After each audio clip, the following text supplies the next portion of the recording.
Hello বন্ধুরা, আজকে আমি দেখাবো আমাদের এই মেশিন দিয়ে ভুট্টার গাছের পাতা সাইলেজ করার মতন করে আমরা কাটতে। এখন আমরা আছি ভুট্টার পাতা করতে।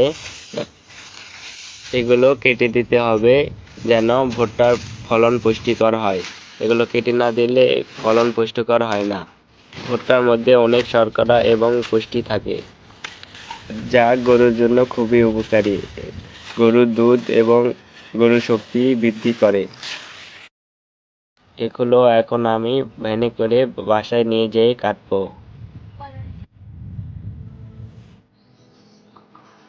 আমি এগুলো ভ্যানে করে বাসায় নিয়ে এসেছি। আমি এগুলো এখন কাঁধে করে বাসার ভেতরে নিয়ে যাব, যে এগুলো আমাদের মেশিন দিয়ে কেটে গরুকে খেতে দিব। মেশিনের শব্দ শুনে কিছু ছেলেপেলে এসলো আমাদের বাসায়।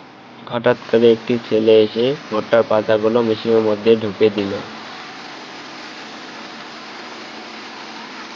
হঠাৎ করে মেশিন বন্ধ হতে লাগলো। আমি দৌড়ে যেয়ে মেশিনের সুইচ বন্ধ করলাম। তারপরে মেশিন খুললাম কি হলো দেখার জন্য। তারপর মেশিন খুলে দেখতে পেলাম মেশিনের ভিতরে একটি দড়ি চলে গেছে, তার জন্য মেশিন বন্ধ হয়ে গেছে। ছোট ছেলে ভুল করে দড়ি দিয়ে ফেলেছিল। এতো দেখুন, এগুলো দড়ি কুচি কুচি করে ফেলছে।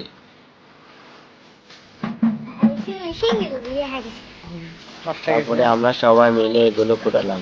এগুলো গেলে গরুর পেটে সমস্যা হতে পারে, তাই জন্য আমরা এগুলো বেছে ফেলে দিলাম। আবার মেশিন স্টার্ট দিয়ে কাটতে শুরু করলাম।